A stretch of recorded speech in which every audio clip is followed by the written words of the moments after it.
evening Friday. Take me to some engineering colleges around Pune.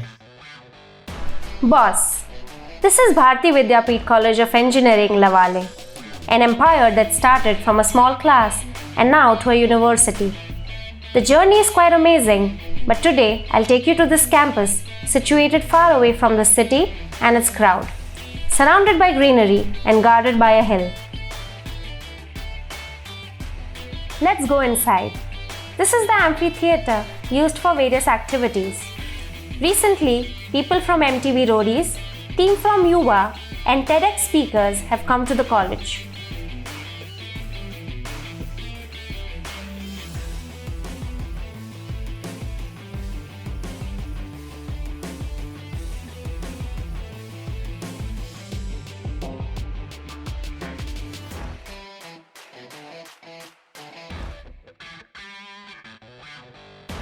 Basically, this college has 4 departments, which are Mechanical, Civil, ENTC, and Computer. Well-equipped labs are one of the best facilities available.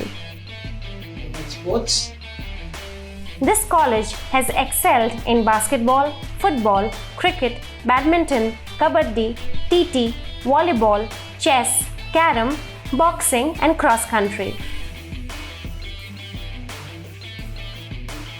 They also involve students and teachers in social activities and always help the needy people.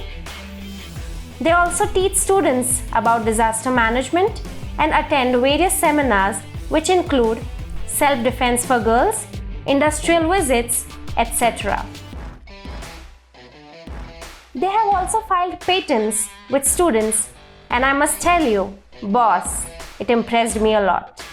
Friday, which all companies come here for placements? Here's a list of the companies. what else is the best thing about the college that will convince you? The best thing about the college is the teacher-student relationship. They are more like friends than teachers or professors. Friday, get my Mark 7 ready. I want to visit the college right now. Okay, boss.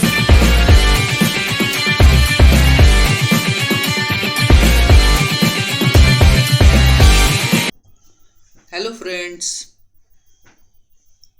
today we will discuss about mathematics second.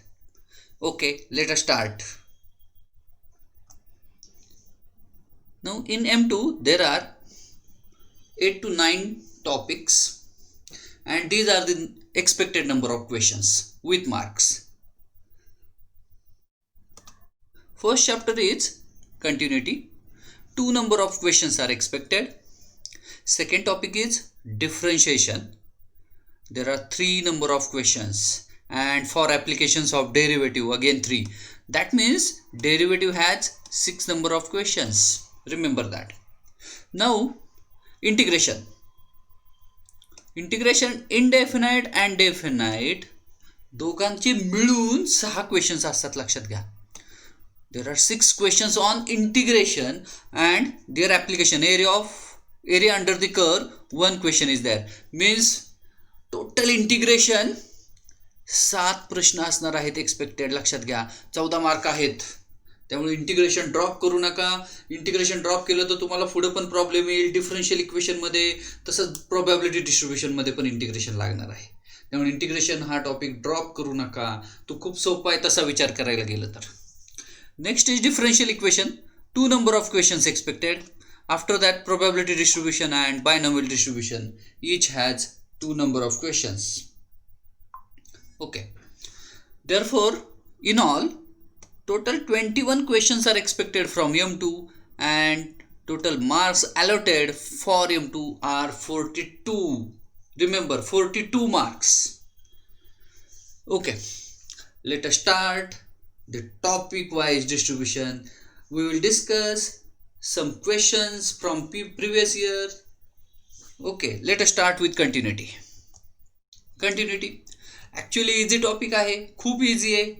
सरळ सरळ 2 part आहे topic मध्ये. Point wise continuity and what? Continuity on domain, or may be called as a continuity on interval. Okay, there are two number of questions. What are the points to remember?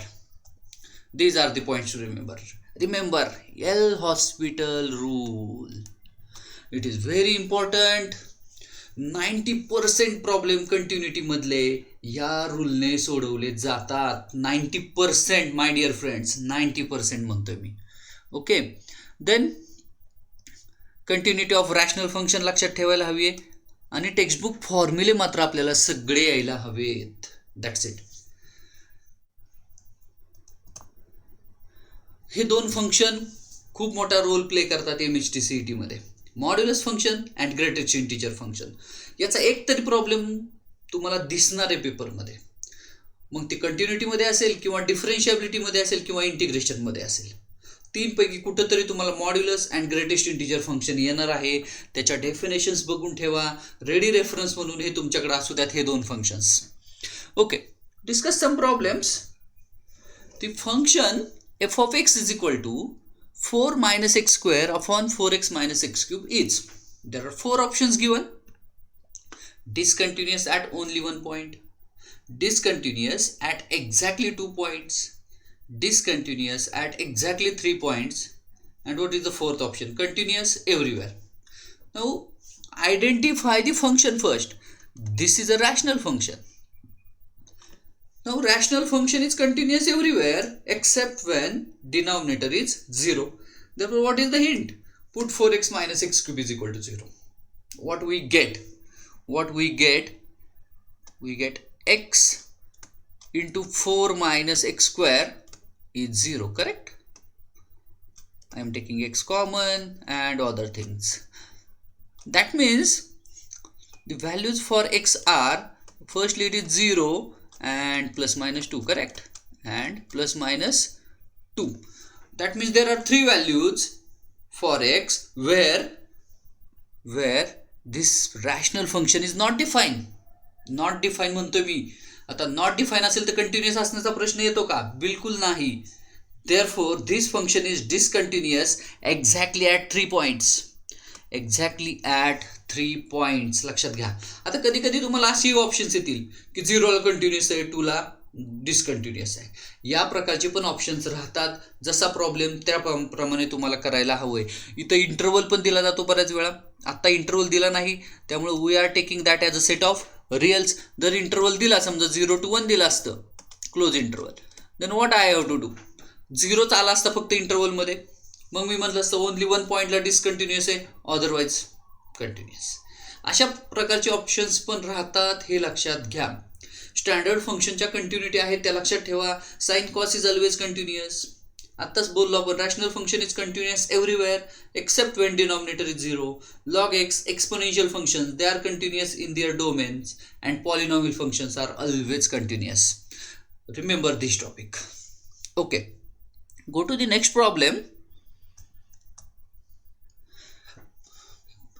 If f of x is equal to 5 raised to cos x minus 1 upon pi by 2 minus x, x is not equal to pi by 2, is equal to 2 log 5.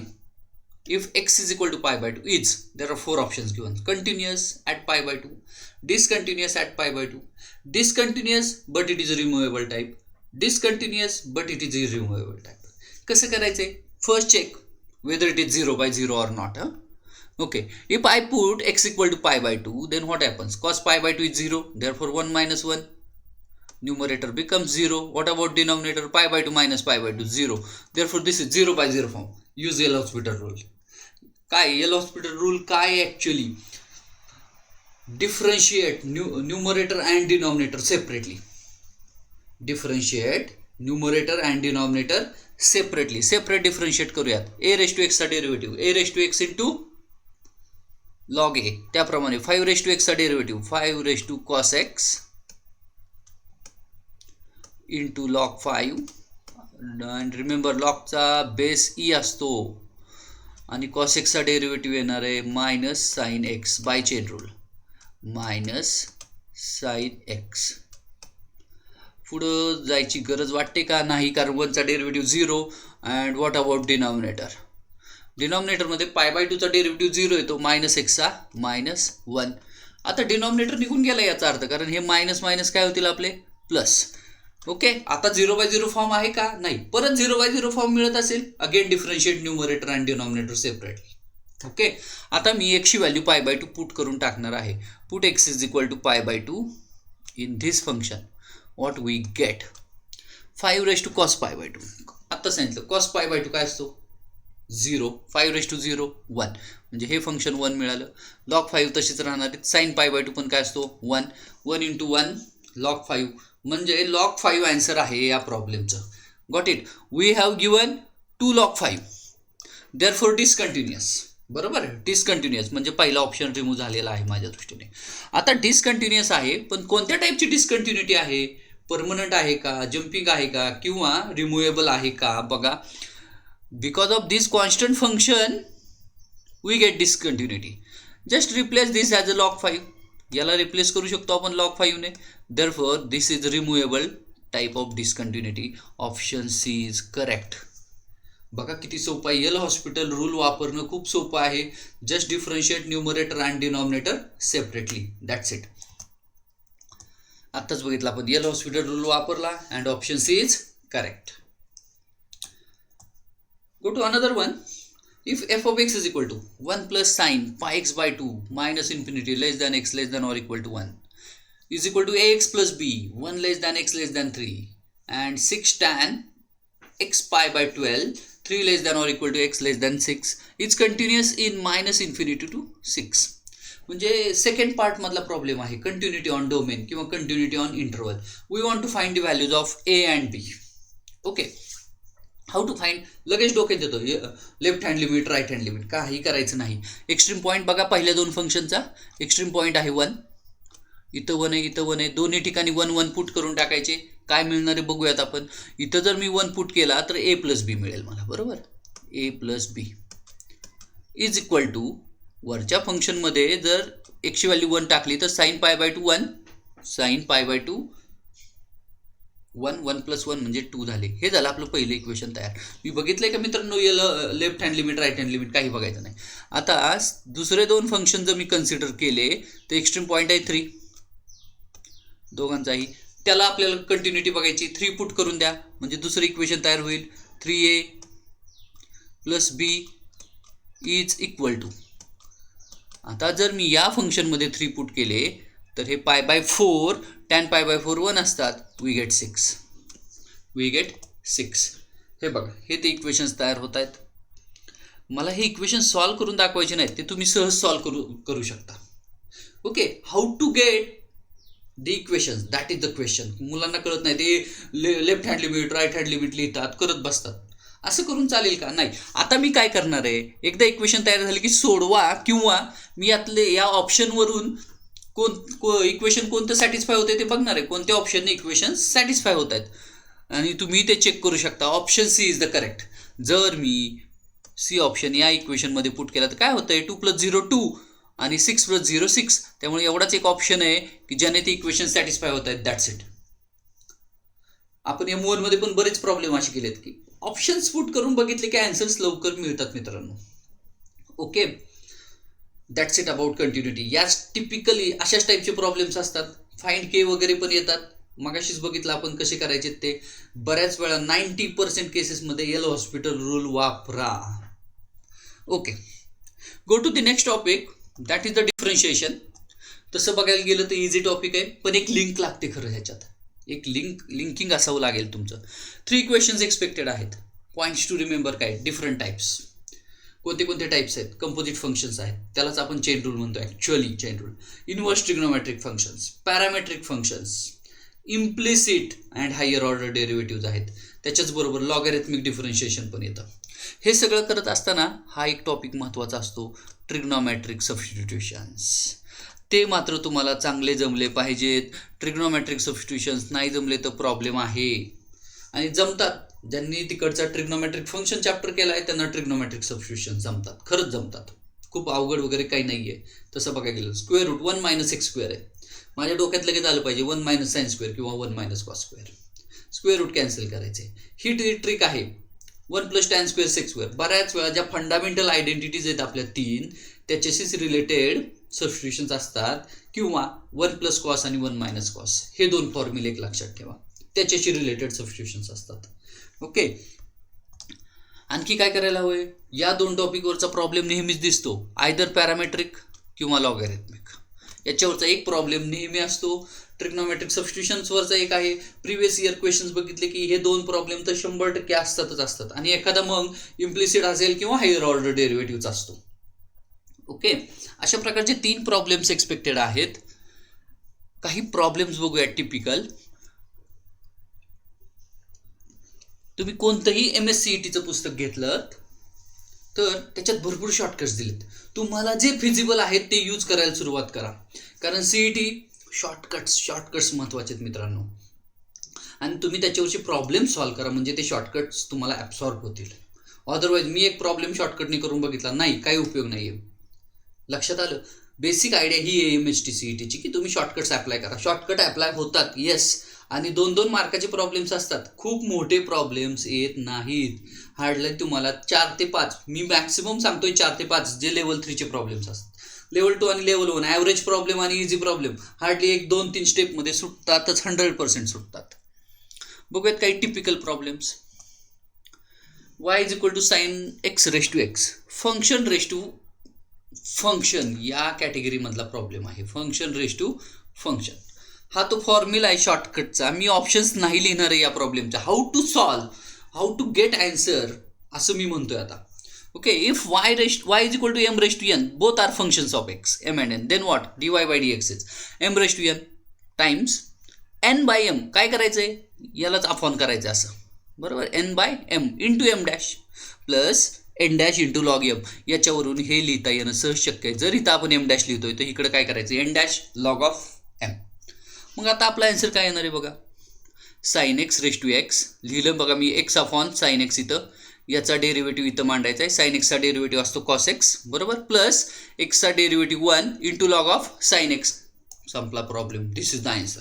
आता ऑप्शनमध्ये तुम्हाला जज करावं लागेल, काय होईल, cos x upon sine x, ते कदाचित कॉट x म्हणतील, sine x raise to x ते कदाचित y म्हणतील. आता ऑप्शन्स जसे दिलेत त्याप्रमाणे तुम्हाला टॅकल करायला हवंय. ऑप्शन बघितलं की तुम्हाला कळणार आहे की नाही सोपं. एकच किती सेकंड लागतील, 5 ते 6 सेकंड. पण हा फॉर्म्युला यायला हवा आहे शॉर्ट ट्रिक यायला हवी मित्रांनो, लक्षात ठेवा. आणि लॉगॅरिथमिक डिफरन्शिएशनवरचा एक प्रॉब्लेम 100% असतो. त्यामुळे ही शॉर्ट ट्रिक लक्षात ठेवा. You get always answer in very less than 5 or 6 seconds. Take another one. त्याच प्रकारचा प्रॉब्लेम आहे खरं तर. y = 1 - x² raised to 3 into 2x - 3 raised to 1/2 upon sine x bracket square. इथं काय झालंय, मल्टिप्लिकेशन अँड डिव्हिजन आहे. Again very simple. हा फॉर्म्युला आहे, हा त्याचा फॉर्म्युला आहे. y = m raised to n, n is constant now. dy by dx = m raised to n, n upon m, m dash plus n dash log m. मग आता बघा काय येणार आहे, dy by dx = y times 1 - x² raised to 3 आहेत. हे 3 multiply म्हणून मांडून टाकायची 3 टाइम्स. याचा डेरिव्हेटिव्ह इथं मांडायचा आणि ही जी टर्म आहे तशी डिनॉमिनेटरमध्ये प्लेस करायची तुम्हाला. Therefore y times 3 into 1 - x² चा डेरिव्हेटिव्ह येतो -2x अपॉन 1 - x². ज्या टर्म्स न्यूमरेटरमध्ये आहेत त्यांना पॉझिटिव्ह साईन मांडायचं, ज्या टर्म्स डिनॉमिनेटरमध्ये आहेत त्यांना निगेटिव्ह साईन मांडायचं. दिस इज व्हेरी सिम्पल. इंडेक्स 1/2 इथं आली, 2x - 3 चा डेरिव्हेटिव्ह 2 आला आणि डिनॉमिनेटर आले 2x - 3. आता साइन x ब्रॅकेट स्क्वेअर डिनॉमिनेटरला आहे त्यामुळे हे मायनस साईन आलंय तिथं. परत 2 टाइम्स, बरोबर. साइन एक्सचा डेरिव्हेटिव्ह आला कॉस x इथं आणि साइन x फंक्शन डिनॉमिनेटरला येणार आहे. हे झालं फायनल आन्सर आपलं. हीच ट्रिक आहे मित्रांनो, लक्षात घ्या. अशा टाईपचे आन्सर्स पटपट येतात. बाकी कॅल्क्युलेशनचा हँड तुमचा आहेच. M2मध्ये कॅल्क्युलेशन्स थोडे करावे लागतीलच, 100% लागतील. Don't worry about it. Calculation जमतात खरं तर. Okay, go to the next one. What I want to discuss, y = sin x raised to sin x dot up to infinity. आपण बऱ्याच वेळा हे प्रॉब्लेम केलेले आहेत. इथून पुढे मी परत y म्हणून घेणार, sin x raised to y आहेत, मग लॉग घेणार वगैरे वगैरे. But is there any shortcut? Yes, there is one shortcut. If y = m raised to up to infinity, then dy by dx is y² upon 1 - log y m dash upon m. एवढंच करायचंय तुम्हाला. मग आता answer काय येणार आहे आपलं बघा. Y square upon 1 minus log Y. आपलं फंक्शन होतं साइन एक्स. साइन एक्सचा डेरिव्हेटिव्ह इथं लिहून टाकायचा कॉस एक्स आणि ओरिजिनल फंक्शन साइन एक्स आहे तसंच. That's it. This is the answer. आहे का नाही सोपं? पण शॉर्टकट माहिती असला पाहिजे. शॉर्टकट माहिती असेल तर सगळं काही शक्य आहे मित्रांनो. Don't worry about it. त्यामुळे डेरिव्हेटिव्ह मधले बरेचसे प्रॉब्लेम शॉर्टकटनेच सोडवता येतात. Okay, take another one. y is equal to cos inverse of 1 minus log x bracket square upon 1 plus log x bracket square. Problem बघितला की मला सबस्टिट्यूशन कळलं पाहिजे. काय? 1 minus tan square upon 1 plus tan square. 1 minus tan square upon 1 plus tan square formula दिसतोय. म्हणजे मला log x बद्दल tan थीटा पुट करायला हवेत. सरळ सरळ गोष्ट आहे. म्हणजे मला cos 2 थीटा मिळतील. cos inverse cos get cancelled. बरोबर. म्हणजे मला थीटा होईल tan इनवर्स log x. आणि मग आपल्या प्रॉब्लेमचा आन्सर येणार आहे 2 tan इनवर्स log x. याचा डेरिव्हेटिव्ह तर काय मी एका मिनिटात काढू शकतो ना. 2 अपॉन tan इनवर्स एक्सचा डेरिव्हेटिव्ह असतो 1 अपॉन 1 प्लस एक्स स्क्वेअर. म्हणजे येथील 1 plus log x bracket square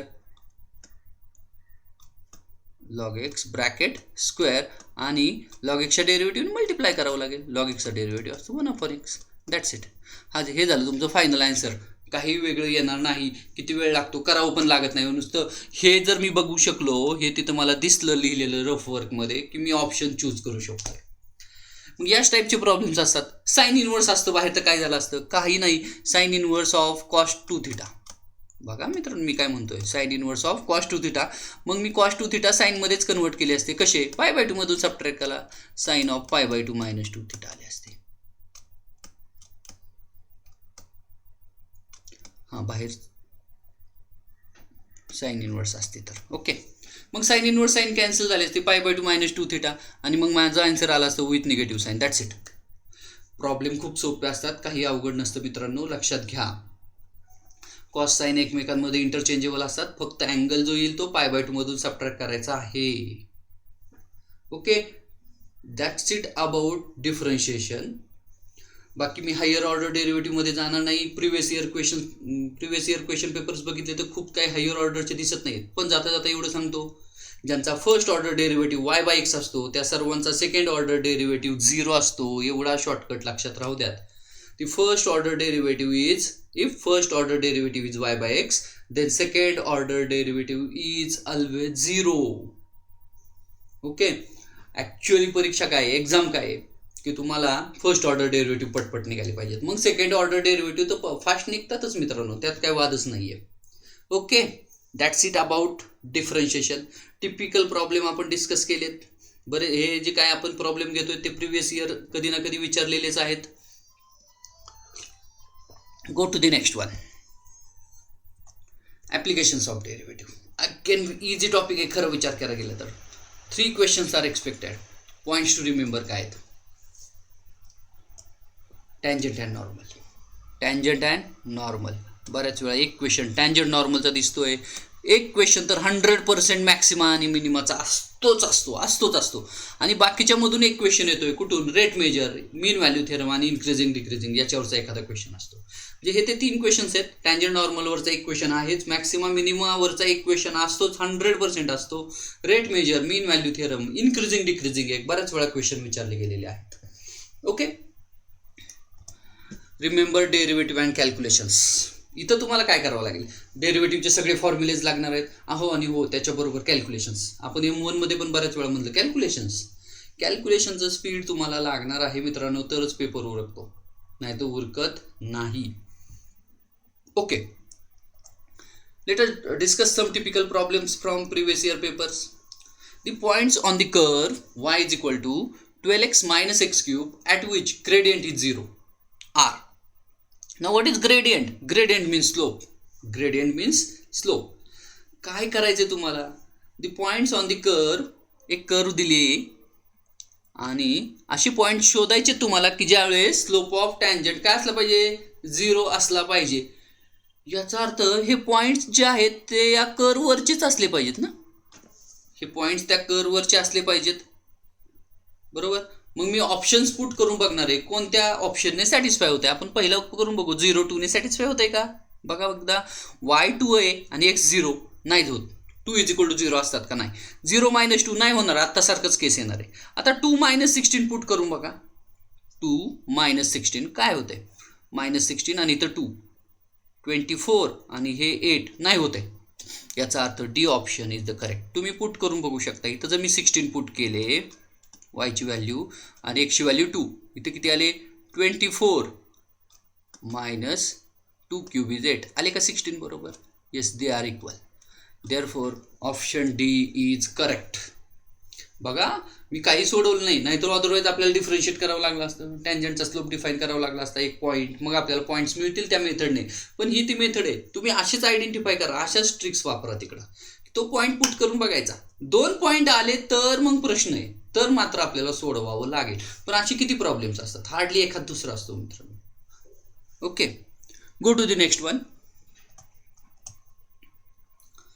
If f of b minus f of a is equal to b minus a times f dash c, okay, a is 4, b is 9 and f of x is root x, then c is equal to c च्या value विचारलेत. बऱ्याच जणांना हा प्रॉब्लेमच कोणत्या टॉपिकवरचा आहे कळत नाही. Is it LMVT? It is LMVT मित्रांनो, लक्षात घ्या. नेहमीचा आपला फॉर्म्युला असतो तोच दिला इथं. f dash c is equal to f of b minus f of a upon b minus a. हा तिकडे डिव्हिजनला जाईल ना, त्यामुळे LMVT आहे, लक्षात घ्या. f of x दिलाय रूट एक्स. कसं करायचं, फास्ट करून घ्यायचं. f of b आणि f of a काय येणार आहे, f of b येणार आहे 3, f of b येणार आहे 4चं स्क्वेअर रूट 2, 3 - 2 म्हणजे आले 1 is equal to b minus a काय येतोय बघा, 9 - 4 5 आणि f dash c पाहिजे आपल्याला ना. f dash x येणार आहे 1/2 route x. f dash x येणार आहे 1/2 रूट x म्हणजे इथं आले 5/2 रूट c. सिम्प्लिफाय झालं की c is equal to 25/4. c is equal to 25/4 आणि मग 25/4 म्हणजे काय असतात 6.25. संपला विषय. प्रॉब्लेम खूप अवघड प्रॉब्लेम्स नसतात. Just we have to think की काय करायला हवं आहे, काय नाही करायला हवं आहे. मुळात कोणता टॉपिक आहे हेच आयडेंटिफाय करणं गरजेचं असतं. Okay, option D is correct.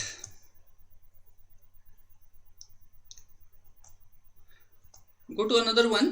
Increasing डिक्रीजिंगचा खूप वेळा क्वेश्चन विचारला गेलेला आहे आणि एक फार साधी ट्रिक मी सांगणार आहे तुम्हाला इन्क्रीजिंग डिक्रीजिंगची. If f of x is x³ - 3x² - 9x + 25. Find x for which f of x is increasing or decreasing. Me option देणार नाही आहे, तुम्हाला इंटरव्हल्स विचारतील इन्क्रीजिंगसाठी. मग कोणते इंटरव्हल्स आहेत किंवा या स्पेसिफिक इंटरव्हलमध्ये फंक्शन इन्क्रीजिंग आहे का डिक्रीजिंग आहे असंही विचारतील. आपण ट्रिक बघणार आहोत की ट्रिक कसं सोडवायचा असतो प्रॉब्लेम. ॲक्च्युली मी काय करणार आहे बघा, f dash x फाइंड करून घेतला.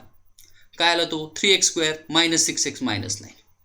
Put f dash x is equal to 0 आणि मला एक्सच्या व्हॅल्यू काढायच्यात. फॅक्टर्स पाडले की x - 3 x + 1 येतात. ते 0 पुट केलं की एक्सच्या व्हॅल्यू -1 आणि 3. मग मी काय करणार आहे आता, मी रिअल लाईनवरती -1 आणि 3 हे 2 पॉईंट प्लॉट करून घेणार आहे. Like this. -∞ to ∞ that is the real line. मी -1 आणि 3 प्लॉट केले की मला रिअल लाईनचे एंटायरली 3 पार्ट्स तयार झालेले दिसतात. This is the first one, second part आणि थर्ड पार्ट. आता इथं काय करायचं तुम्हाला, या एवढ्या पार्टमधला कुठलाही एक पॉईंट घ्या आणि f dash x मध्ये पुट करून बघा निगेटिव्ह येते का पॉझिटिव्ह येते. आता -1 आहे, आपण इथला -2 पुट करून बघूयात. -2 पुट केली तरी हे झाले 12 बरोबर, प्लस कारण मायनस प्लस होणार आहेत 12 -9 what ever may be answer but greater than 0 बरोबर आहे का. -2 square 4 into 3 12 -6 into -2 plus 12 and -9 24 -9 greater than 0. आता ग्रेटर दॅन 0 आलं रे आलं की हे फंक्शन इन्क्रीजिंग आहे, लगेच समजायचं या इंटरव्हलमध्ये हे फंक्शन इन्क्रीजिंग असलं पाहिजे. आता -1 to 3 मध्ये बघूयात. इथं कुठंतरी 0 येतो, 0 पुट करा. 0 0 -9 आली व्हॅल्यू. -9 लेस दॅन 0 असतात मित्रांनो. त्यामुळे या इंटरव्हलमध्ये हे फंक्शन काय असलं पाहिजे, डिक्रीजिंग असलं पाहिजे. That's it. आता 3 to ∞ मध्ये 4 पुट करा. तुम्हाला वाटत असेल 10 पुट करायचे तर ओके 10 पुट केले तरी चालतील. आपण 4 पुट करूयात. 4 स्क्वेअर 16 into 3 48 मायनस 4 पुट केलेत आपण 24 -9 what ever may be the value. पण हे जे काय येणार आहे ते ग्रेटर दॅन 0 येणार आहे. ग्रेटर दॅन 0 म्हणजे इन्क्रीजिंग, म्हणजे या इंटरव्ह्यूमध्ये पण हे फंक्शन इन्क्रीजिंग असलं पाहिजे. दॅट्स इट, प्रॉब्लेम संपलाय. आता ऑप्शन्स कशी विचारतील त्याप्रमाणे तुम्ही आन्सर्स लिहा. की ते विचारतील डिक्रीजिंग कोणत्या इंटरव्हलमध्ये आहे, डिक्रीजिंग कोणत्या इंटरव्हलमध्ये. हे सगळे ओपन इंटरव्हल लिहायचे असतात मित्रांनो, लक्षात ठेवा. ओपन इंटरव्हल -1 to 3 मध्ये डिक्रीजिंग आहे. इन्क्रीजिंग कोणत्या इंटरव्हलमध्ये, ओपन इंटरव्हल -∞ to -1 युनियन लक्षात ठेवा, युनियन ओपन इंटरव्हल 3 to ∞, याच्यात ते काय इन्क्रीजिंग आहे. म्हणजे अशा पद्धतीने प्रॉब्लेम टॅकल केला जातो. लक्षात घ्या, वेगळं करायची गरज नाही. नाही तर मग काय करावं लागेल तुम्हाला, फॅक्टर्स ग्रेटर दॅन 0 असेल 2 केसेस घ्या, मग ते सिम्प्लिफाय करत जा. डोंट वरी, डू लाईक दिस. या प्रकारे करा म्हणजे पटपट आन्सर्स मिळतात तुम्हाला. ओके, मी बऱ्याच वेळा सांगतो थेअरी सारखे प्रॉब्लेम करू नका. सीईटीचे थेअरी सारखी करत गेलात की वेळ लागेल, 100% वेळ लागत जातो आणि सगळे प्रॉब्लेम सोडवून होत नाहीत. ओके, प्रिव्हियस लेक्चर्सला तुम्हाला सांगितलंच आहे सरांनी खरं तर, की क्वेश्चन पेपरचा पॅटर्न कसा असणार आहे आणि तिकडे कसं तो म्हणजे स्क्रीनवर तुमच्या काय दिसणार आहे. त्यामुळे रिव्ह्यूसाठी क्वेश्चन ठेवता येतात, सेव्ह करता येतात वगैरे वगैरे, ते सगळे ऑप्शन्स आहेतच तुमच्यासमोर. पण एक एक क्वेश्चन सोडवतच जा. That is the good idea. Go to the next one. आता थोडंसं मॅक्झिमम मिनिमाबद्दल बोलूयात. खूप सारे पेपर बघितले की एक गोष्ट लक्षात येते, तुम्ही आयडेंटिफाय केली का बघा. तुम्हाला डिग्री 2 किंवा डिग्री 3 मधलेच इक्वेशन दिलेले येतात, तयार होतात कदाचित, वर्डिंग मधले प्रॉब्लेम असले तरी पण डिग्री 2 किंवा डिग्री 3 मधलेच इक्वेशन तयार होतात किंवा फंक्शन्स तयार होतात. मग आपण पहिल्यांदा बघूयात, if the function is quadratic. जर फंक्शन क्वाड्रॅटिक असेल तर काय मिळतं नक्की, कसा शॉर्टकट वापरायचा आहे बघा. Then use following shortcut. F of X is equal to, मी फंक्शन घेतलं आहे की जे क्वाड्रॅटिक आहे, ax² + bx + c. मग जर 2 ऑप्शन्स आहेत, जर a ग्रेटर दॅन 0 असेल तर डोळं झाकून मॅक्सिमम व्हॅल्यू इन्फिनिटीला जाते आणि मिनिमम व्हॅल्यू असते 4ac - b² 4a. आता हे लक्षात ठेवावं लागेल, b² - 4ac आठवायचं, पण त्याचं अपोजिट आहे 4ac - b² 4a, कारण मिनिमम व्हॅल्यू मिळते. a ग्रेटर दॅन 0 असेल तर maximum value infinity, minimum value 4ac - b² 4a. बऱ्याच वेळा पेपरमध्ये प्रिव्हियस इयर प्रॉब्लेम्स बघा तुम्ही, minimum value maximum value direct विचारतात तुम्हाला, बरोबर. सेकंड ऑप्शन काय, जर a <0 असेल तर डोक्यात घ्या मिनिमम व्हॅल्यू डायरेक्ट -∞ असते आणि मॅक्सिमम व्हॅल्यू हीच आहे. ही काही वेगळी नाहीत, हे एकच फॉर्म्युला आहे, 4ac - b² 4a. म्हणजे a greater than 0 minimum value मिळते, a <0 मॅक्सिमम व्हॅल्यू मिळते मित्रांनो. एक टिपिकल प्रॉब्लेम बघूयात. बघा, F of X is equal to 2x² + 4x - 3. 2 वर अटेन्शन पाहिजे आपलं. 2 ग्रेटर दॅन 0 मॅक्सिमम व्हॅल्यू गेली इन्फिनिटीला, minimum value 4ac - b² 2a, sorry 4a, 4ac, बरोबर ना. 4ac - 24 - b² 16 / 4a 8. हे झाली -40/8 म्हणजे आली -5. Therefore maximum, okay, minimum value is, therefore minimum value is, correct आहे. I am going wrong one. Okay, therefore minimum value is -5 and maximum value कुठे जाते, इन्फिनिटीला जाते. डोंट वरी, लक्षात घ्या. a ग्रेटर दॅन 0 मॅक्सिमम गेला इन्फिनिटीला, मिनिमम व्हॅल्यू मिळते. a <0 minimum गेला -∞ तुम्हाला मॅक्सिमम व्हॅल्यू मिळून जाईल. हे झालं the function whose degree is 2. आता फंक्शन हुज डिग्री इज 3. बघा, मी परत एकदा सांगतो, डिग्री 2 आले असतील तर मॅक्सिमम आणि मिनिमम व्हॅल्यू डायरेक्ट मिळून जाईल तुम्हाला, डायरेक्ट. पण डिग्री 3 मधले जर इक्वेशन्स असतील तर तुम्हाला थोडंसं वेगळं काम करावं लागेल. बघा, if the function is cubic that is of degree 3, मग हा शॉर्टकट वापरायचा आहे. डिग्री 3 मधले इक्वेशन्स असे असतात, ax³ + bx² + cx + d, बरोबर. मधल्या काही टर्म्स अब्सेंट असल्या तरी चालतील, पण पहिली टर्म असलीच पाहिजे, ऑफकोर्स असली पाहिजे, तरच ते डिग्री 3 मधलं इक्वेशन होईल. ओके, हा शॉर्टकट लक्षात ठेवा. फाइंड x, या फॉर्म्युल्याने x शोधायचा आहे तुम्हाला. x is equal to -b ± √b² - 3ac / 3a. हे 3 कुठून आले, क्वाड्रॅटिक असेल तर 4ac वगैरे किंवा / 2a म्हणतो. डिग्री 3चं इक्वेशन आहे त्यामुळे हे येतं b² - 3ac / 3a. याच्यावरून सरळ सरळ एक्सची व्हॅल्यू फाइंड करून घ्यायची. तुम्हाला 2 व्हॅल्यू मिळतील एक्सच्या. Higher value gives minima, lower value gives maximum. Point मिळतात, व्हॅल्यू मिळत नाही. मगाशी जसं क्वाड्रॅटिकमध्ये डायरेक्ट आपल्याला व्हॅल्यूज मिळाल्या, इथं तुम्हाला पॉईंट मिळतील या शॉर्टकटने. पॉईंट मिळालं तर काय रे मित्रांनो, एक 5-6 सेकंदाचं काम आहे की व्हॅल्यूज फाइंड करणं. Okay, let we get x is equal to x1 and x2. 2 value मिळाल्यात. If x1 is higher then it is the point of minimum. Remember, point म्हणतोय मी.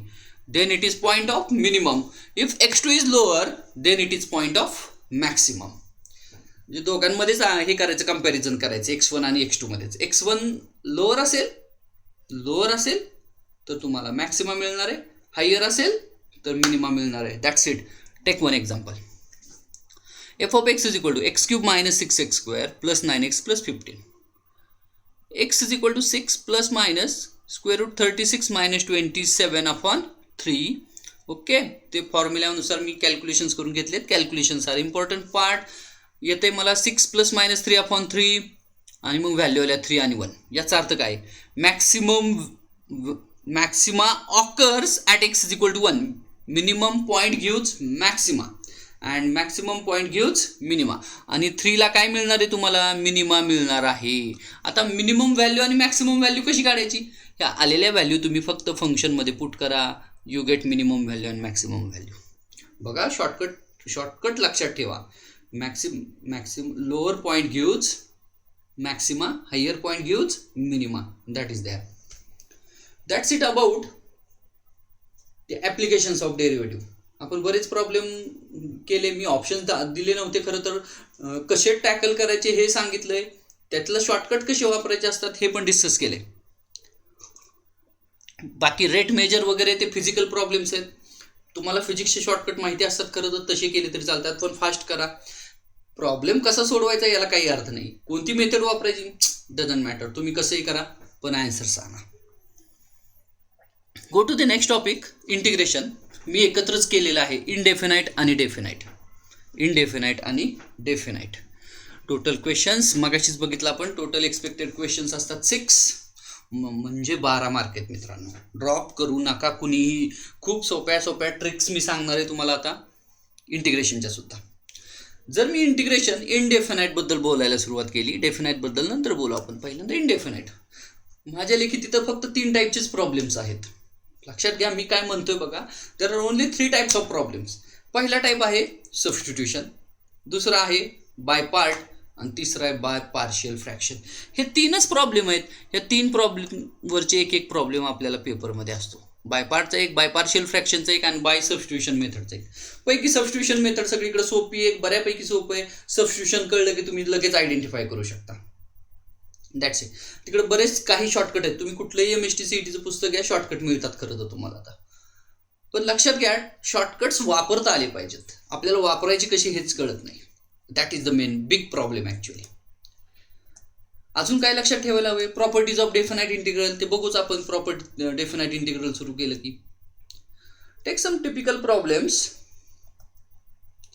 बाय पार्टचा एक खूप चांगला शॉर्टकट आहे, integration x² cos x dx.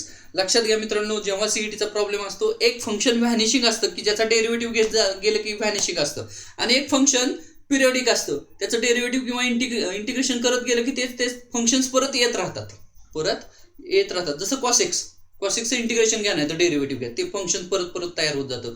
ते 0ला जात नाही, पण x² 0ला जातो.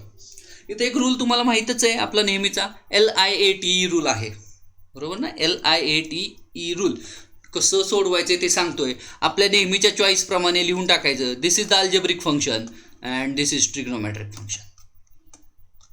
मी जर तोच रूल यूज केला जो आपल्या थिअरीमध्ये दिला आहे, A कम्स फर्स्ट, बरोबर. LIAT, A comes first. मग काय करायचं तुम्हाला, x² जसा आहे तसा लिहून टाका चॉईसेस प्रमाणे, आणि V जो येतो आपला, हा U आणि हा V, व्हीचं इंटिग्रेशन घ्यायचं आहे. इंटिग्रेशन म्हणतोय मी.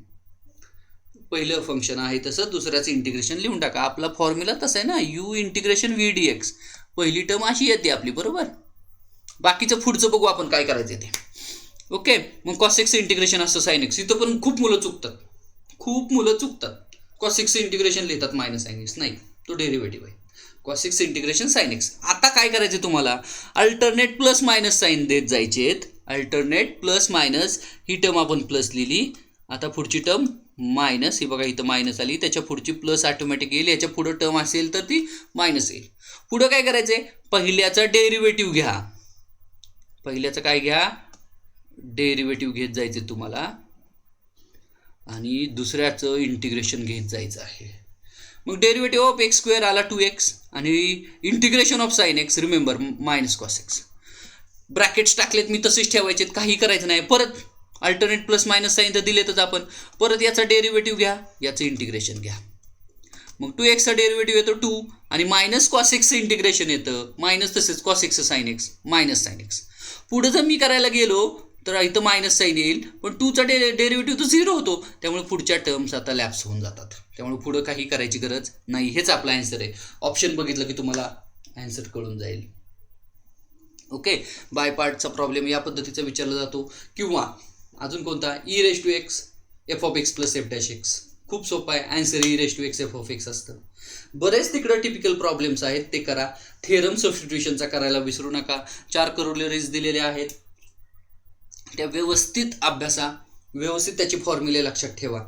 डिनॉमिनेटर असताना कधी इंटिग्रेशन मिळत नाही, तुम्हाला डिनॉमिनेटर रिझॉल्व्ह करावा लागतो, हे लक्षात घ्या. Except it is linear. Linear असेल तर लॉगचा फॉर्म्युला अवेलेबल आहे आपल्याकडं, तेवढा एकच डिनॉमिनेटर असताना काढता येईल, अदरवाईज काढता येत नाही. Okay, go to the next one. याचा एक शॉर्ट ट्रिक देणार आहे मी. I is equal to integration d x upon x square plus b x plus c. तसेच काही स्क्वेअर रूटमधले पण आहेत. बघा शॉर्ट ट्रिक काय, 4ac minus b square greater than 0 असेल तर हे आन्सर असतं. काय आन्सर लिहिले बघा, 2 upon square root 4ac minus b square tan inverse जे काय फंक्शन दिलेलं असतं हे, त्याचा डेरिव्हेटिव्ह इथं मांडायचा आहे. X square plus b x plus C dash लिहिलाय मी, डॅश म्हणजे त्याचा डेरिव्हेटिव्ह, अपॉन इथं जे काढलंय square root 4ac minus b square इथं मांडा. हे डिपेंड कशावर, 4ac minus b square. Remember, परत आपण 4ac मायनस बी स्क्वेअरकडे येतोय. आपला डिस्क्रिमिनंट आठवतो मी क्वाड्रेटिकचा, बी स्क्वेअर मायनस 4ac असतो, फक्त इथं उलटं करायचं जरा आपल्याला.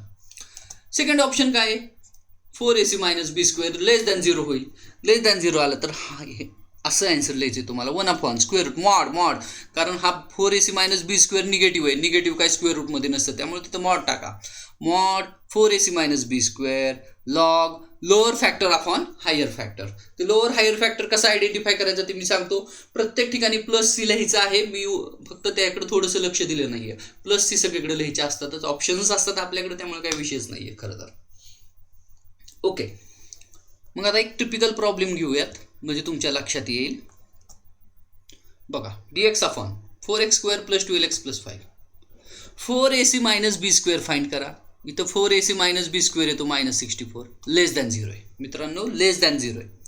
नंतर तुम्हाला मग लेस दॅन 0 असेल तर याचे फॅक्टर्स पाडायचे. सहजासहजी फॅक्टर्स पडतात. ओके, फॅक्टर्स येत आहेत x plus 5/2 into x plus 1/2 अशा पद्धतीचे फॅक्टर्स येत आहेत.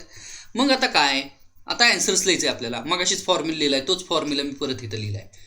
1 upon square root mod 4ac minus b square log lower factor upon higher factor. बघा आता आन्सर कसं लिहिलं आहे मी, 1 upon square root mod minus 64, इथं 8 लिहायला काही हरकत नाही, कारण मायनस 64 म्हणजे 64, त्याचं स्क्वेअर रूट 8 येणार आहे. लॉग एक्स प्लस 1/2 आणि X plus 5/2 with sign check करायचे, लोअर कोणता आहे आणि हायर कोणता आहे, विथ साईन म्हणतोय मी. जर इथं मायनस आले असते तर मायनस 5/2 लोअर झाले असते, 1/2 हायर झाले असते मित्रांनो. पण 5/2 आणि 1/2 मध्ये हायर आहेत 5/2, लोअर आहेत 1/2, त्याच्यावरून डिसाईड करायचं आहे. त्यामुळे लोअर फॅक्टर आला एक्स प्लस 1/2, हायर आला एक्स प्लस 5/2. थोडं सिम्प्लिफिकेशन करावं लागेलच. आन्सर काय येणार आहे 1/8. लॉग मॉड असतं बरं का रे, बऱ्याच वेळा पेपरमध्ये देतात नाही देत ते तुम्ही बघाच. Log mod 2x plus 1 upon 2x plus 5, 2 to get cancel ना. हे आन्सर तुमचं फायनल असलं पाहिजे खरं तर. प्लस ते असणार आहे, ऑफकोर्स असणार आहे. बघा किती वेळ लागतो. Is it easy? Easy yes, it is very easy. आणि यात तुम्ही प्रिव्हियस इयर क्वेश्चन पेपर बघा, हे सगळे क्वेश्चन्स जे मी घेतले ते प्रिव्हियस इयर्सचेच आहेत. गेल्या 4-5 वर्षातले मी क्वेश्चन्स पेपर बघूनच प्रॉब्लेम घेतलेत खरं तर. की या प्रकारच्या ट्रिक्स जर तुम्ही वापरल्या तर इंटिग्रेशन काही अवघड वाटणार नाही. ऑफकोर्स स्क्वेअर रूटमधले काही प्रॉब्लेम्स आहेत ते तुम्हाला थोडे सिम्प्लिफाय करावे लागतील. सगळे इंटिग्रेशनसाठी शॉर्टकट अवेलेबल नाहीत. जे इझिली वापरता येतात ते वापरा. मी काय म्हणतोय, 3-4 प्रॉब्लेम सोडून देण्यापेक्षा आपण 1-2 प्रॉब्लेम करू शकतोय का, हा विचार करणं महत्वाचं आहे. म्हणून या शॉर्ट ट्रिक्स घेऊन चला. तिकडे भरपूर a cos x plus b sin x upon c cos x plus d sin x याचाही शॉर्टकट आहे. a e raised to x plus c b upon c e raised to x plus d याचाही shortcut available आहे. ते मला सांगायची गरज नाही, ते पुस्तकातच आहेत. ax plus b into log of mod denominator काय असतो तो लिहून टाका. हे आहेच, हे शॉर्टकट आहेत, ते तुम्हाला नोन आहेत. पण हे जे काही शॉर्टकट मी आता सांगतोय ते पुस्तकात नसतात बऱ्याच वेळा, त्यामुळे ते युजफुल आहेत तुमच्यासाठी मित्रांनो, लक्षात घ्या. Take another one. Yes, partial फ्रॅक्शनचा प्रॉब्लेम आहे. बरोबर, 3 लिनियर फॅक्टर आहेत आणि प्रॉपर रॅशनल फंक्शन आहे का बघून घ्यायचं. न्यूमरेटरची डिग्री लेस पाहिजे डिनॉमिनेटरपेक्षा, इक्वल पण नको. तसं झालं तर तुम्हाला काय करावं लागेल, ॲक्च्युअल डिव्हिजन किंवा मग सबस्टिट्यूशन मेथड वापरावी लागेल. बरोबर, पण इथं दिसतंय न्यूमरेटरची डिग्री 1 आहे, डिनॉमिनेटरची डिग्री सरळ 3 येते. त्यामुळे प्रॉपर रॅशनल फंक्शन आहे आणि ते लिनियर फॅक्टर्स आहेत आणि नॉन रिपीटेड आहेत. काय करायचंय बघा, हिंट देतोय. First put x - 1 is equal to 0, म्हणजे मला x इज इक्वल टू 1 मिळणार आहे, एक्सक्लुडिंग x - 1, म्हणजे x - 1 सोडून सगळ्यामध्ये x is equal to 1 put करा. बघा काय मिळणार आहे. 1 + 1 2 अपॉन, याच्यात पुट करायचं नाही, आपण ठरवलं आताच, 3 × -2. 1 2 कॅन्सल होतोय, -1/3 आणि त्याच्या जोडीला लॉग ऑफ ज्या फॅक्टरबद्दल आपण 0 पुट करतोय तो लिहून टाकायचा, मॉड x - 1. हे झालं एका टर्मचा answer, -1/3 log mod x - 1. In similar manner x + 2 0 put करा, x - 3 0 पुट करा. बघा म्हणजे x ची व्हॅल्यू एकदा -2 येईल, एकदा 3 येईल. आता फायनल आन्सर लिहितोय मी, i is equal to -1/3 log mod x - 1 मगाशी काढलं, प्लस आता -2 पुट केले तर काय होणार, -2 + 1 -1 अपॉन, आता कोणत्या फॅक्टरमध्ये, इथं पुट करायचं नाही आहे तुम्हाला, याच्यात पुट करायचं आहे.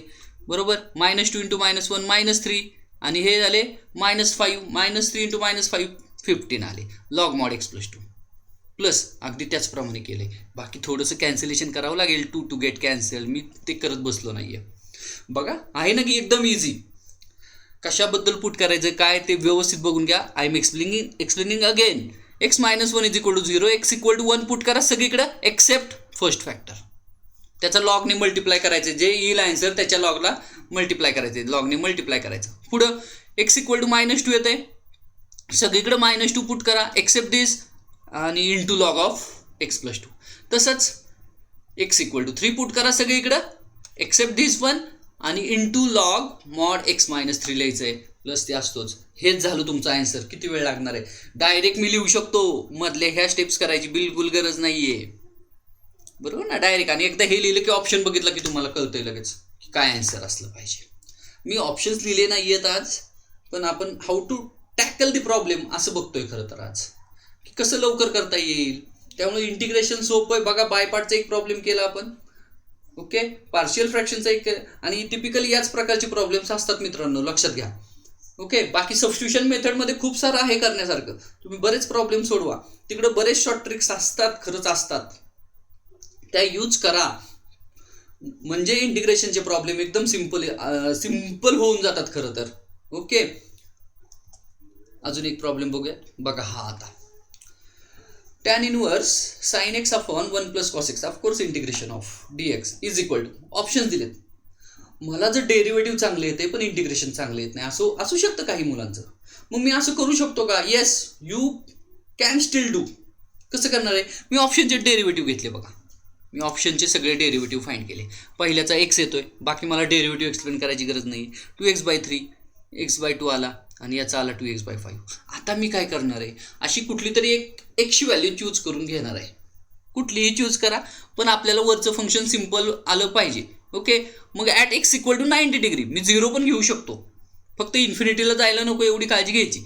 आता x इक्वल टू 90 घेतले, साइन 90 डिग्री काय असतात, साइन 90 डिग्री 1, कॉस 90 डिग्री 0, म्हणजे हे 1 आलं.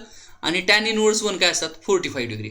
म्हणजे at x equal to 90 degree जे काय आपल्याला इंटिग्रँड दिला आहे त्याची व्हॅल्यू काय येते 45 डिग्री येते. मग मी आता ऑप्शन्समध्ये पण x equal to 90 degree put करून बघणार आहे. हे ऑप्शन्समध्ये पुट करत चालू. 90 आला, 180/3 60 येतो, म्हणजे 90/2 आला, 45 आपल्याला पाहिजे तो. आणि एकाच ठिकाणी आलाय का? येस, म्हणजे सी ऑप्शन करेक्ट असला पाहिजे. आता 2 ठिकाणी 45 आले असतं, मग मी 0 डिग्री पुट करून बघितलं असतं मित्रांनो. मी 0 डिग्री पुट करून बघितलं असतं. आलं लक्षात? त्यामुळे असं लक्षात ठेवा या ट्रिक्स की मला इंटिग्रेशन येत नाहीये पण मी असं हा प्रॉब्लेम तुम्ही असा करू शकता. तुम्हाला माहिती आहे हे टॅन मध्ये कन्वर्ट होतात. 1 + साईन काय असतात, sine x2 sine 2x formula वापरा वगैरे वगैरे, ते सगळं आहे डेफिनेटली आहे. पण या प्रकारे सुद्धा प्रॉब्लेम सिम्प्लिफाय होतात, ऑफकोर्स होतात. Don't worry. Now go towards definite integral. मी समजतो डेफिनाइट इंटिग्रलच्या 3च प्रॉपर्टी आहेत. पहिली प्रॉपर्टी मी याला किंग प्रॉपर्टी समजतो. काय? Integration a to b f of x upon f of x plus f of a plus b minus x is equal to b minus a upon 2. काय करतो नक्की या प्रॉपर्टीमध्ये आपण? लिमिटच्या ॲडिशन मधून x सबट्रॅक्ट करतो. लिमिटच्या ॲडिशन मधून x सबट्रॅक्ट करणं ही जी काय प्रॉपर्टी आहे तिला किंग प्रॉपर्टी. मॅक्सिमम प्रॉब्लेम याच प्रॉपर्टीने सॉल्व्ह होतात. ओके, त्याचं आन्सर नेहमी असतं upper limit minus lower limit upon 2. लिमिटच्या ॲडिशन मधून x सबट्रॅक्ट करा. सेकंड प्रॉपर्टी असते स्प्लिटिंग प्रॉपर्टी. मॉड्युलस आणि ग्रेटेस्ट इंटिजर फंक्शन दिले असतील तर स्प्लिट करा, किंवा 2 फंक्शन डिफाईन करून देतात. x ग्रेटर दॅन 0 असेल तर x आहे, x लेस दॅन 0 असेल तर मायनस x आहे. या प्रकारचं पण फंक्शन डिफाईन केलं तर स्प्लिटिंग प्रॉपर्टी वापरावी लागते. That is the second. He property लगेच आयडेंटिफाय होते कारण स्प्लिट करावं लागतं. तिसरी आहे ऑड इव्हनची. त्याचे लिमिट्स आपल्याला माहिती आहेत, -a to a असतात. म्हणजे हे जर 2 सोडले मी तर ही प्रॉपर्टी लगेच मला आयडेंटिफाय होणार आहे. जर काहीच होत नाही, इव्हन ऑड नाहीये, स्प्लिटिंग प्रॉपर्टी नाहीये, यूज दिस किंग प्रॉपर्टी. लिमिटच्या ॲडिशन मधून x सबट्रॅक्ट करा, you definitely get answer. Definitely you get answer. Okay, म्हणजे या 3च प्रॉपर्टी आहेत असं धरून चाला. मग आता बघूयात आपण. Remember shortcuts. काही शॉर्टकट आहेत पुस्तकात दिलेले. हा एक शॉर्टकट आहे. बऱ्याच वेळा मी भरपूर पेपर बघितले की अल्टरनेट 1-2 वर्षाच्या ह्याच्यात असा टाईपचा प्रॉब्लेम विचारला गेलेला आहे. 0 to π/2 लिमिट्स महत्वाचे आहेत. लिमिट्स लक्षात ठेवावं लागतील तुम्हाला. 0 to π/2 dx upon a² cos² x plus b² sin² x is equal to π/2ab. हा एक शॉर्टकट लक्षात ठेवा रेडी रेफरन्स म्हणून. Now we will see some typical problems. 0 to π mod दिसलं की मला कळलं पाहिजे स्प्लिट करावं लागेल. 0 to 2π मध्ये साईनची डायग्राम कशी असते तुम्हाला माहिती आहे. या प्रकारची साईनची डायग्राम असते, बरोबर. 0 to 2π 0, बरोबर ना, पाय आणि 2π. आता π to 2π निगेटिव्ह आहे, आपल्याला इथं स्प्लिट करावं लागेल. 0 to π एक इंटिग्रेशन घ्या, π to 2π एक इंटिग्रेशन घ्या. थोडं मी एरियामध्ये उडी मारतोय बरं का मित्रांनो, लक्ष द्या. एरियामध्ये डेफिनेट इंटिग्रल आणि एरिया अंडर कर्व वेगळे नाही आहेत, ते दोन्ही टॉपिक सेमच आहेत. हाच प्रॉब्लेम आपण तिथं पण घेणार आहे. याचा एरिया असतो 2, याचा पण एरिया असतो 2 स्क्वेअर युनिट. म्हणजे 4 आन्सर आलं पाहिजे आपलं या प्रॉब्लेमचं. येणार आहे, ऑफकोर्स येणार आहे. तुम्ही कॅल्क्युलेशनचा हँड असला पाहिजे. 0 to 2π mod sine x dx is 0 to π sin x, कारण 0 to π मध्ये साइन x पॉझिटिव्ह होत असतं. आणि तुम्हाला मॉडची डेफिनेशन माहिती आहे, mod x is equal to x if x is greater than 0 and it is equal to minus x if x is less than 0. आता हे लक्षात ठेवा मित्रांनो, ही मॉडची प्रॉपर्टी. ओके, त्यामुळं एक ॲडिशनल मायनस साईन इथं जोडावं लागतं आपल्याला जर तो खाली असेल, निगेटिव्ह असेल आपला तर. Okay, π to 2π minus sine x dx.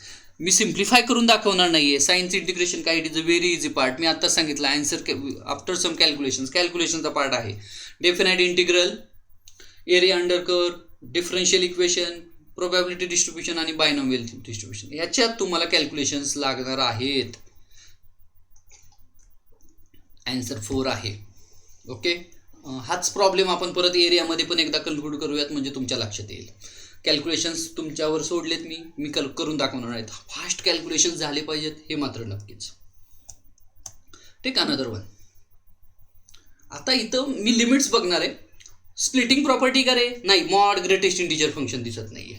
पुढं -a to a लिमिट दिसत आहेत का? बिलकुल नाही. म्हणजे माझ्या डोक्यात काय आलं, डायरेक्ट किंग प्रॉपर्टी. लिमिटच्या ॲडिशनमधून एक सबट्रॅक्ट करा. फक्त चेक काय करायचं असतं, साईन कॉसला जात आहेत का? येस, π/2 मधून सबट्रॅक्ट केलं की साईन कॉसला जातील, साईन कॉसला जातील, कॉस साईनला जातील. संपला विषय. 2 आहेत म्हणून काही फरक पडत नाही. 10 असतील, 1000 असतील, नाही तर what ever may be. Answer काय असणार आहे? π/2 - 0/2. π/2 - 0/2 गिव्ज अस π/4. अशाच टाईपचा प्रॉब्लेम आहे 4 to 7. बरेच वेळा असे काही पण प्रॉब्लेम येतात. 11 - x raised to 100 किंवा आता 2020 चालले तर 2020 देतील upon x raised to 100 plus 11 - x raised to 100. काय मला आन्सर बघायची गरज आहे? काय सिम्प्लिफाय करायची गरज आहे? बिलकुल नाही. 7 + 4 11 वरती x तयार होणार आहे, इथं 11 - x तयार होणार आहे, तिथं x तयार होणार आहे. आन्सर असणार आहे 7 - 4 किती? 3/2. That's it. झाला प्रॉब्लेम. या टाईपचे प्रॉब्लेम लक्षात ठेवा. बऱ्याच वेळा या टाईपचे प्रॉब्लेम पेपरला बघितलेले आहेत मी. Take another one. बघा, 0 to π/2 dx upon 1 + tan³ x dx. असले प्रॉब्लेम बघितले की मुलं म्हणतात, अरे आम्ही असलं कधी बघितलंच नाही सर. पण मी काय म्हणतोय, टॅकल करण्याची पद्धत ठरवा ना. स्प्लिटिंग प्रॉपर्टी का? नाहीये. पुढे जाऊयात. -a to a दिसतात का? नाहीये. मी ऑड इव्हन मध्ये जाणार नाही. ऑड इव्हन कसं ओळखायचं तुम्हाला माहिती आहे. ऑड असेल तर 0 असतं, इव्हन असेल तर 2 टाइम्स असतं. ती प्रॉपर्टी आहे, तुम्हाला चांगली माहिती आहे. ओके. पण मी tan³ असे लिहू शकतो का रे? sin³ upon cos³. बघा, आणि मग क्रॉस मल्टिप्लिकेशन केलं की आपल्याला या पद्धतीचं फंक्शन मिळेल. आता π/2 मधून जर अँगल सबट्रॅक्ट केला कॉस, तर मला साईन मिळणार आहेत. परत इथं पण साईन, कॉसच्या जागेवर साईन, आणि इथं कॉस. बघा, या प्रॉपर्टी सारखं झालंय की नाही सगळं? आन्सर काय असलं पाहिजे? π/2 - 0/2. पण ट्रिग्नोमेट्रीसाठी 0 to π/2 असले पाहिजेत. पाय असतील तर चालेल का? काही वेळ चालेल, ते फंक्शनवर डिपेंड आहे, पण बऱ्याच वेळा चालत नाही मित्रांनो. Okay. Log tan x, log sign x हे रेडी रेफरन्ससाठी करून ठेवा. यातले अशा टाईपचे प्रॉब्लेम बऱ्याच वेळा विचारले जातात.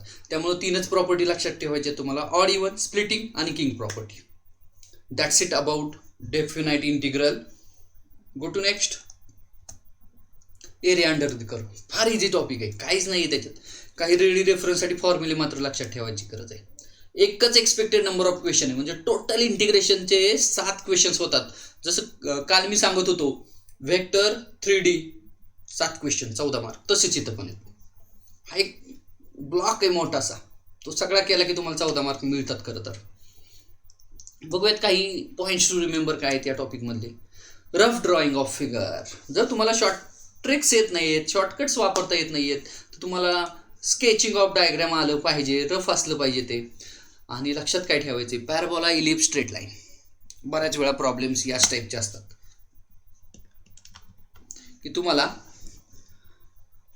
पॅराबोला, इलिप्स आणि स्ट्रेट लाईन चे फॉर्म्युलेज आठवले पाहिजेत, त्यांचे रफ डायग्राम्स आठवल्या पाहिजेत मित्रांनो. ओके. जाऊयात आपण पुढं. याच्यात अजून काय महत्त्वाचं लक्षात ठेवायची गरज आहे, area below X axis. Take mod, नाहीतर आन्सर तुमचं चुकीचं येणार. आणि काही शॉर्टकट्स आहेत ते पण लक्षात ठेवा. बघूयात काही shortcuts. Area of circle x² + y² = r². It's πr². कुणाला सांगायची गरज आहे का नाही. मुलं काय करतात, x² + y² = 25 दिले, लगेच सर्कल ड्रॉ करणार पहिला क्वाड्रंटमधला, त्याचं 0 to 5 वगैरे, आणि मग इंटिग्रेशन. काय करायचं अरे, एरिया ऑफ सर्कल πr² असतो, लिहून टाका ना πr². तुम्हाला कुठं सोडवायला सांगितलं, इथं इंटिग्रेशनने करायलाच हवंय का? अजिबात नाही. ओके. हा दुसरा shortcut. The area bounded by y² = 4x. काय रे, हा पॅराबोला आहे. And the line y = mx. Line passing through origin आहे, मात्र हे डोक्यात घ्या. लाईन पासिंग थ्रू ओरिजिन आहे. y = mx is a line passing through origin having slope m. आणि y² = 4x. कोणत्या टाईपचा पॅराबोला असतो लक्षात ठेवा. Symmetric about x axis, y axis, ते तुम्हाला सगळं माहीत आहे. त्याचा एरिया असतो 8a² / 3m³. पुढं area of ellipse x² / a² + y² / b² = 1 is πab. πab एवढा एरिया असतो. πr² लक्षात ठेवा ना. πr × r. r म्हणजे एक a असतो, दुसरा r म्हणजे b असतो. जर ए इज इक्वल टू बी झालं तर सर्कलच मिळतं ना, इलिप्स राहत नाही, तो सर्कल होईल. त्यामुळं आन्सर आहे pi A B. And last, the area bounded by y square is equal to 4x आणि x square is equal to 4by. दोन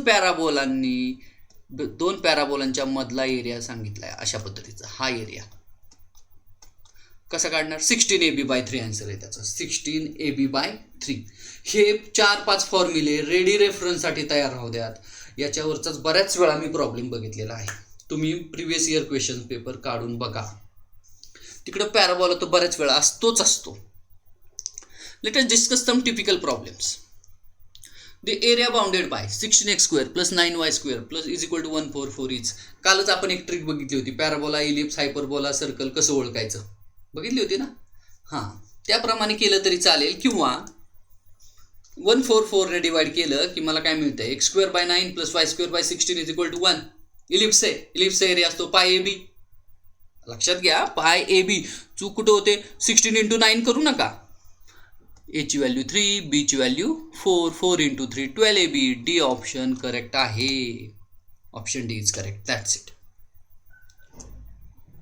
पुढे जाऊयात. The area bounded by y is equal to sin x between x is equal to 0 to 2π. मी मगाशी म्हणलं होतं आपलं definite इंटिग्रलमध्ये चाललं होतं, तेव्हा हा प्रॉब्लेम घेऊ आपण परत एकदा. याची शॉर्ट ट्रिक मी मगाशीच सांगितली आहे.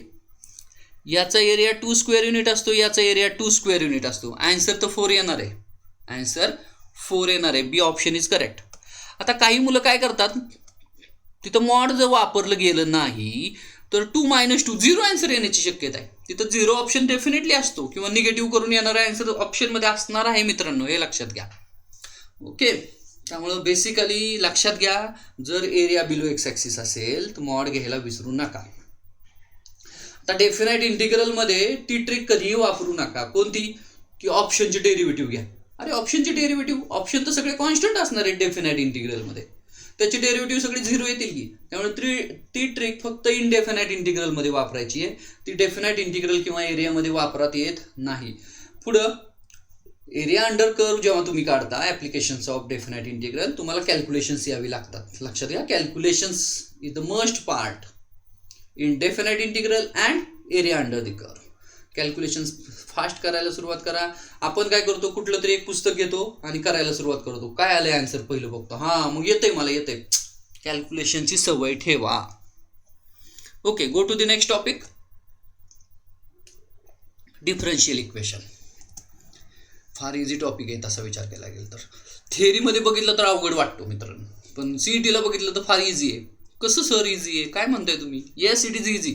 बघा, 2 क्वेश्चन्स एक्सपेक्टेड आहेत. पॉईंट्स टू रिमेंबर काय आहेत हे बघितलं की तुमच्या लक्षात येईल. ऑर्डर अँड डिग्री आणि फॉर्मेशन याच्यावरचं एक क्वेश्चन असतो. Order and degree and formation of a differential equation. तर फॉर्मेशन पण फार सोपं असतं. काय formation? Number of constant is equal to order of differential equation. हे थोडं डोक्यात घ्या समीकरण. Number of constant is equal to order of differential equation. Okay, order degree तर तुम्हाला माहिती आहे, याच्याबद्दल मी बिलकुल काही बोलणार नाही आहे. आपण थोडंसं सोल्युशनबद्दल बोलूयात. ऑर्डर डिग्री आणि फॉर्मेशनवरचा एक क्वेश्चन असतो आणि सोल्युशन ऑफ अ डिफरन्शियल इक्वेशनवरचा एक क्वेश्चन असतो. बऱ्याच वेळा नुसताच इंटिग्रेटिंग फॅक्टर विचारला आहे की जो लिनियर डिफरन्शियल इक्वेशनमध्ये येतो. ओके, आता आपण थोडं डिस्कस करणार आहोत हाऊ टू फाइंड सोल्युशन.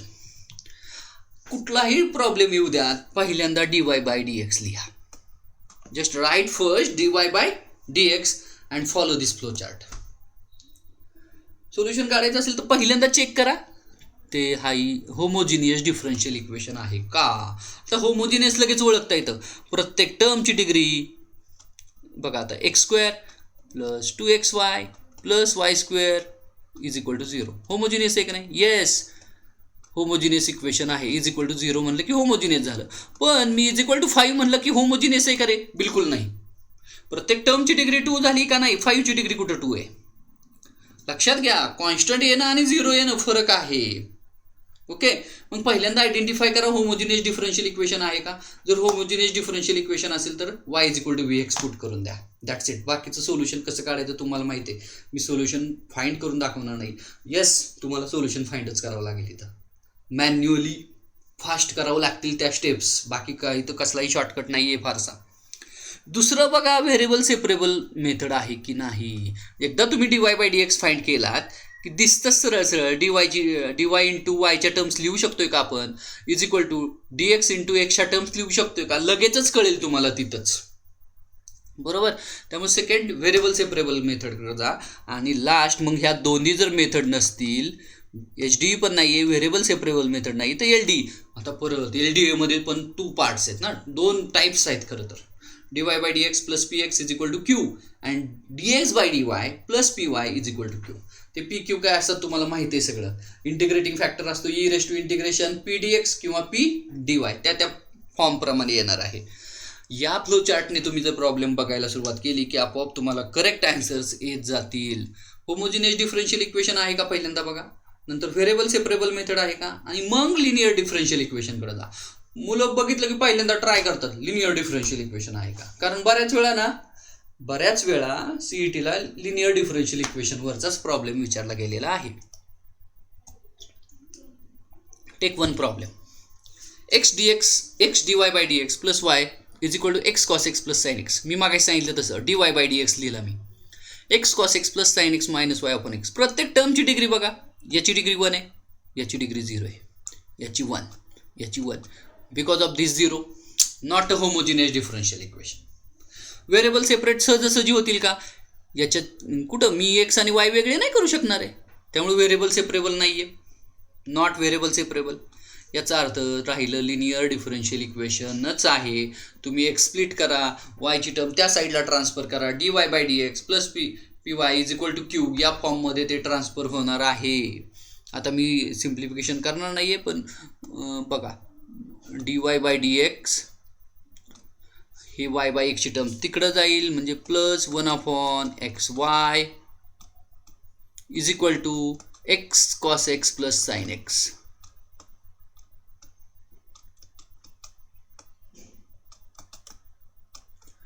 आता पुढं कसं करायचं आहे ते तुम्हाला माहिती आहे. इंटिग्रेटिंग फॅक्टर मिळेल, हा p आहे तुमचा, हा q आहे तुमचा. बऱ्याच वेळा नुसताच इंटिग्रेटिंग फॅक्टर विचारलेला असतो. काय असतो, e raise to integration p dx. इथं काय येणार आहे 1 बाय एक्स लॉग, e आणि लॉग कॅन्सल होणार आहेत म्हणजे x आला, इंटिग्रेटिंग फॅक्टर x येणार आहे. बाकी सिम्प्लिफिकेशन कसं करायचं ते तुम्ही बघा. लक्षात घ्या, या प्रकारे गेलात की तुम्हाला लगेच कळेल homogeneous differential equation variable separable आहे का, लिनियर डिफरन्शियल इक्वेशन आहे का. त्यात पण लिनियर डिफरन्शियल इक्वेशनचे 2 टाईप्स मित्रांनो चांगले लक्षात ठेवा. Okay, me applications of differential equation तो पार्ट बघत नाहीये, कारण लेंदी असतो खरं तर, आणि त्याच्यात एक स्पेसिफिक फॉर्म्युला दिलाय, व्हेरिएबल सेपरेबल मेथड आहे, ते तुम्ही सहज करू शकता. जाता जाता फक्त थोडं डिग्रीबद्दल बोलूयात. ऑर्डर तर प्रत्येक डिफरन्शियल इक्वेशनची डिफाईन असते. डिग्री रिमेंबर, फ्रॅक्शनल इंडायसेस चालत नाहीत, निगेटिव्ह इंडायसेस पण चालत नाहीत. फ्रॅक्शनल इंडेक्स आणि निगेटिव्ह इंडेक्स चालत नाही, ते तुम्हाला कॅन्सल करावे लागतील. मग समजा रेस टू 1/2 आहे तर taking squares of both sides. Raise to -1/2 आहे, खाली घ्या पहिल्यांदा, मग स्क्वेअर करा. या ट्रिक्स असतात की ज्या तुम्हाला निगेटिव्ह आणि फ्रॅक्शनल इंडायसेस मिनिमाइज करून देतील. अजून ही टर्म लक्षात ठेवा, cos of dy by dx आलं तर काय करणार, cos of dy by dx. लक्षात घ्या मित्रांनो, आपल्याला जर ऑर्डर तर 1 असणार आहे, पण डिग्री काढायची असेल तर dy बाय dxच्या पॉलिनॉमियलमध्ये मांडता आलं पाहिजे डिफरन्शियल इक्वेशन. बरोबर. आता एक वर्ष काय झालं होतं, आपल्याला ऑर्डर आणि डिग्री लिहायची सवय असते. एक वर्ष त्यांनी काय विचारलं होतं, डिग्री अँड ऑर्डर. लक्षात घ्या, पेपरमध्ये प्रॉब्लेम पण व्यवस्थित वाचता आला पाहिजे. Degree and order respectively. उलट झालं ना मित्रांनो, मग डिग्री अगोदर ऑर्डर, आपल्याला सवय झालेली असते ऑर्डर अँड डिग्री. त्यामुळे व्यवस्थित बघा हे सुद्धा, की ऑर्डर आणि डिग्रीच लिहायची का आपल्याला, का डिग्री आणि ऑर्डर मांडायची, दोन्ही प्रकारचे ऑप्शन तिथं दिसतात. Okay, that's it about the differential equation. पुढे जाऊयात. प्रोबॅबिलिटी डिस्ट्रीब्युशन एकदम इझी टॉपिक आहे, मी काय खूप फारसं बोलणार नाही याच्यावरचं. 2 questions are expected. PMF expected value, mean आणि व्हेरियन्सवरचा एक क्वेश्चन असतो, PDF आणि CDF वरचा एखादा क्वेश्चन असतो. बेसिकली PMF आणि PDF वरचा एक क्वेश्चन असतो, फाइंड व्हॅल्यू ऑफ K वरचा. तो एकदम इझी आहे. PMF असेल तर समेशन वापरायचं, 1 आली पाहिजे. PDF असेल तर इंटिग्रेशन 1 आलं पाहिजे, ही आयडिया आहे. बरोबर. एक्सपेक्टेड व्हॅल्यू, मीन आणि व्हेरियन्सवरचा एखादा क्वेश्चन असतो. आपण एखाद दुसराच क्वेश्चन बघणार आहोत.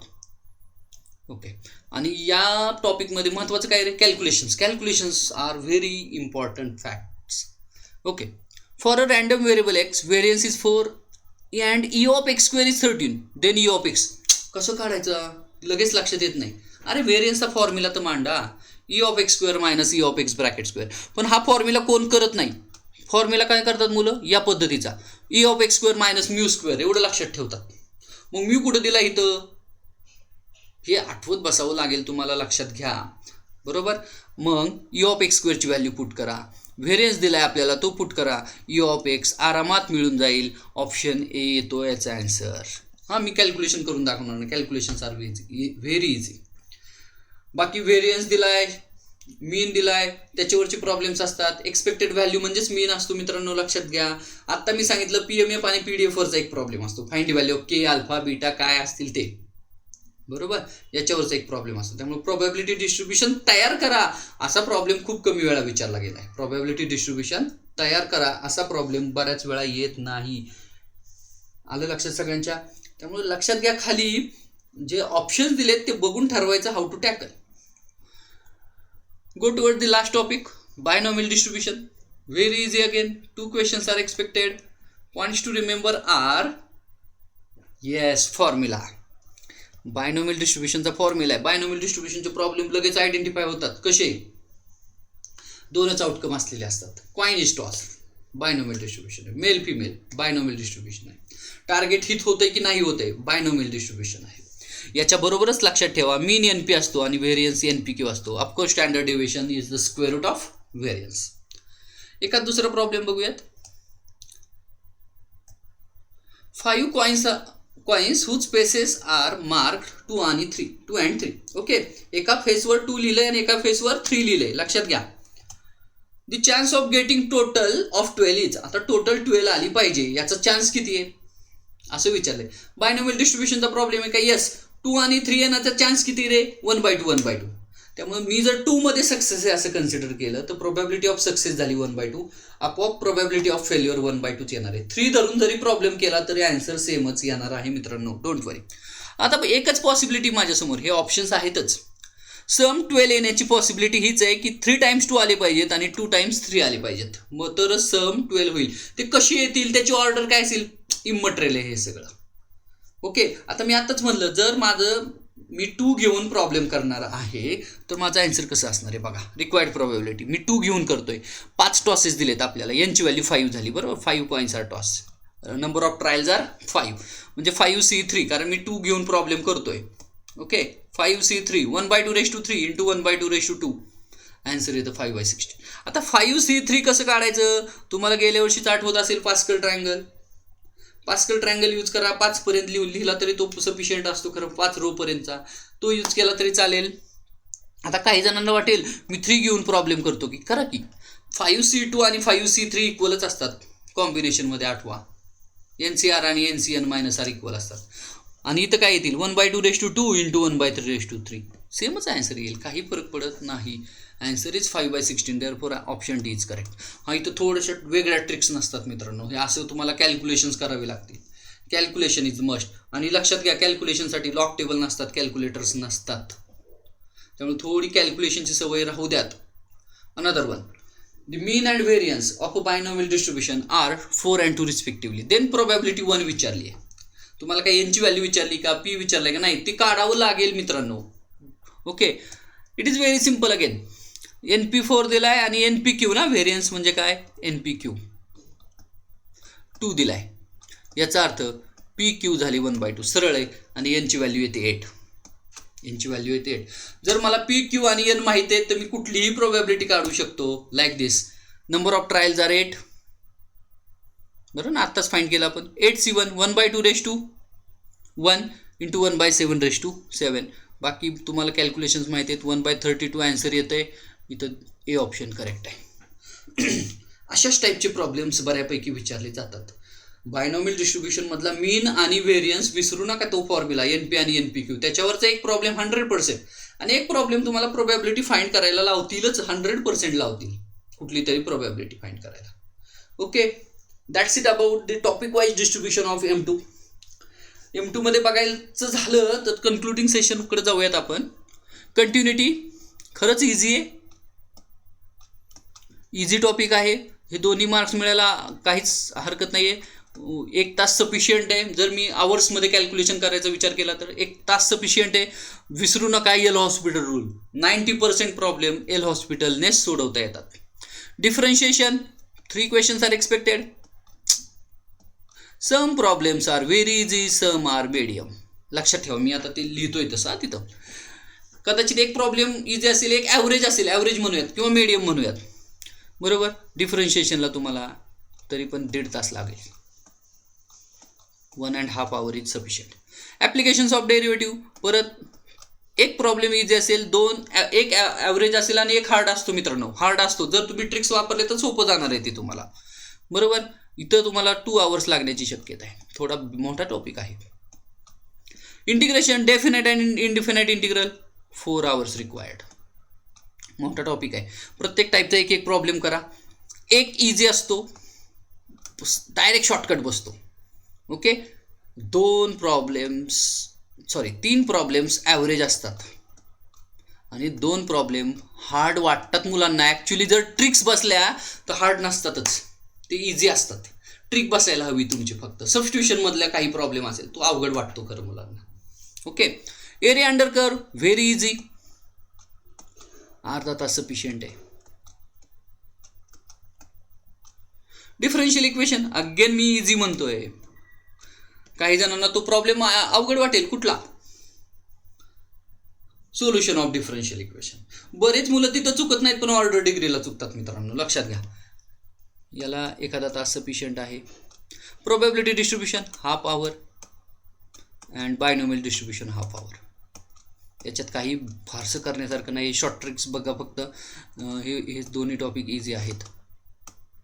म्हणजे तसा जर विचार केला आपण तर किती तास लागतील तुम्हाला रिव्हिजन करायला? 12 ते 13 तास. आता अभ्यास कसा करणार तुम्ही? कंटिन्युटी आणि डिफरन्शिएबिलिटी एकत्र करा. कंटिन्युटी आणि डिफरन्शिएबिलिटी एकत्रच बसून करा. एकाच वेळेस करा. ॲप्लिकेशन्स ऑफ डेरिव्हेटिव्ह एकाच वेळेस करा. ओके. थोडा गॅप देऊन. डेफिनेट इंटिग्रल, इनडेफिनेट इंटिग्रल आणि एरिया हा टॉपिक टोटल एका वेळेस करा.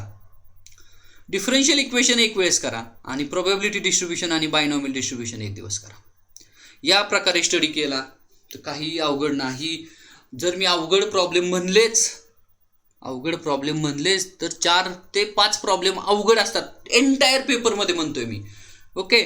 तरी पण आपल्याला 17 ते 18 प्रॉब्लेम सोडवता येतील, करेक्ट सोडवता येतील. 34 ते 36 मार्क तुम्हाला पडलेच पाहिजेत मित्रांनो. काही मुलं जे चांगला अभ्यास करणार आहेत त्यांना सगळेच पडतील, डेफिनेटली सगळी पडतील. काही अवघड नसते खरं तर. ॲक्च्युली जे प्रॉब्लेम हार्ड असतात ते ट्रिकी असतात आणि ट्रिक तुम्हाला कळली की 5 ते 10 सेकंद लागतात प्रॉब्लेम सिम्प्लिफाय करायला. त्यामुळे डोंट वरी अबाउट इट.